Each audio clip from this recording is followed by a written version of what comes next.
गोरख कुंभार जयंतीनिमित्त स्मशानभूमीचे लोकार्पण उत्साहात 20 लाख रुपयांच्या निधीतून उभारणी, समाजाची दीर्घकालीन गरज पूर्ण. माजी आमदार राजेश पाटील यांचा सत्कार, सामाजिक एकात्मतेचा संदेश. समाजाच्या मूलभूत गरजा पूर्ण केल्याशिवाय खरा विकास शक्य नाही याची जाणीव करून देणारा कुंभार समाजाच्या स्मशानभूमीचा लोकार्पण सोहळा उत्साहात पार पडला. गोरख कुंभार जयंतीनिमित्त आयोजित या कार्यक्रमात माजी आमदार राजेश पाटील यांच्या माध्यमातून मंजूर झालेल्या 20 लाख रुपयांच्या निधीतून उभारण्यात आलेल्या स्मशानभूमीचं विधिवत लोकार्पण करण्यात आलं. दीर्घकाळ प्रलंबित असलेली स्मशानभूमीची गरज पूर्ण झाल्यामुळे कुंभार समाजातील नागरिकांमध्ये समाधानाचं वातावरण निर्माण झालंय.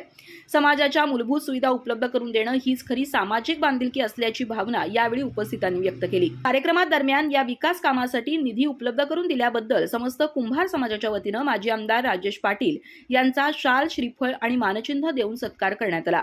यावेळी मान्यवरांनी समाजाच्या सर्वांगीण प्रगतीसाठी अशा प्रकारच्या विकास कामांची आवश्यकता अधोरेखित केली. या सोहळ्याला कुंभार समाजातील नागरिक मोठ्या संख्येने उपस्थित होते. जयंतीनिमित्त पार पडलेल्या या कार्यक्रमातून सामाजिक एकात्मता, विकास आणि सहकार्याचा संदेश अधोरेखित झाला. अधिक माहिती आणि ताज्या घडामोडींसाठी आजच आमचे चॅनल सबस्क्राईब करा.